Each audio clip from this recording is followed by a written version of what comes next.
কতক্ষণে রান্না শেষ হবে আর খাইতে বসবো, জিহ্বার পানি যেন আটকে রাখতে পারতেছিলাম না। রান্না শেষ করার সাথে সাথে এক প্লেট গরম ভাত নিয়ে আর এই ডাটা চচ্চড়ি নিয়ে খাইতে বসে গেলাম। আমরা এটারে খাসি ডাটা বলি, আপনারা কী ডাটা বলেন অবশ্যই কমেন্ট করে জানাবেন।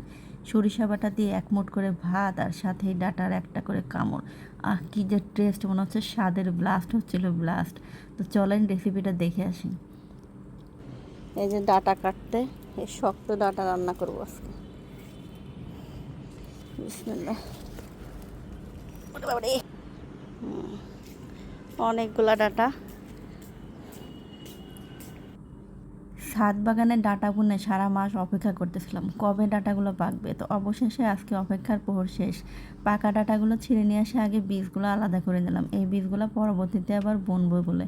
তো এই বীজগুলো যে বার কষে করে রোদে দিয়ে দিলাম ডালার মধ্যে করে।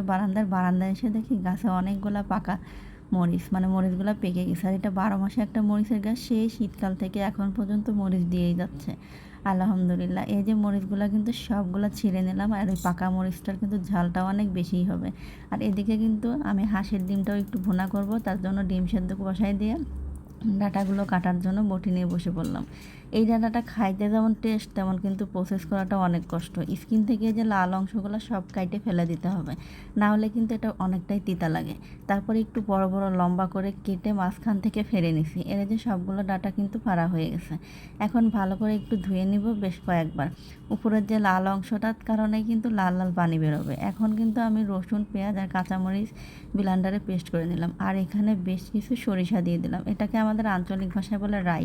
একটা মোটা দানা, একটা চিকন দানা, তাই এটা হচ্ছে মোটা দানা, তাই এটা হচ্ছে রাই।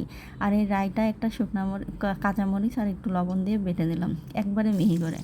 এখন হচ্ছে তেলের মধ্যে দারচিনি আর এলাচ দিয়ে পেঁয়াজ দিয়ে দিলাম, আর এখন দিয়ে দিব লবণ। এটা দিয়ে বেশ কিছুক্ষণ নাড়াচাড়া করে হালকা একটু লালচে ভাব চলে আসলে দিয়ে দিব গুঁড়া মশলাগুলো, হলুদের গুঁড়া, ধনিয়া গুঁড়া, আর দিয়ে দেবো জিরার গুঁড়া। এখন দিয়ে দিলাম বাটা মশলাটা, একটুখানি কষায় নিয়ে দিয়ে দেবো সরিষা বাটা। সরিষা বাটা দিয়ে বেশ কিছুক্ষণ কষায় নিয়েই আমি কিন্তু ডাটাগুলো এর মধ্যে দিয়ে দিব। আর ডাটাগুলো দিয়ে কষাইতে কষাইতে কিন্তু আমার অর্ধেকটা ডাটা কিন্তু একদম 50% সেদ্ধ হয়ে যাবে। এর মধ্যে কোনো প্রকারের পানি আমি এখন ব্যবহার করব না, এমনিতেই কিন্তু পানিটা বেরোয়, দেখেন অনেকটাই কিন্তু পানি বেরোয় আসছে। এখন আমি ঢাকনা দিয়ে ঢেকে দেবো। ঢাকনা খোলার পরে দেখেন কতটা নরম হয়ে গেছে। এখন আমি আরেকটু পানি দিয়ে দিলাম, কারণ ডাটার স্কিনটাও কিন্তু অনেক শক্ত, স্কিনটা সেদ্ধ হবে এবং ভিতরে মশলাটা ঢুকে যাবে। তারপর ওইদিকে কিন্তু ডাটা চোলায় ডিমটা মাখিয়ে নিলাম, আর এদিকে ডাটা কিন্তু প্রায় হওয়া হওয়া ভাব। দিয়ে দিলাম একটু চিনি, আর চিনিটা দিলে কিন্তু টেস্টটা আরও বেশি বেড়ে যায়। এর যে মাখা মাখা করে নামাই নিলাম, রেডি হয়ে গেলো আমার ডাটার চচ্চড়ি। ভিডিও ভালো লাগলে লাইক কমেন্ট করবেন।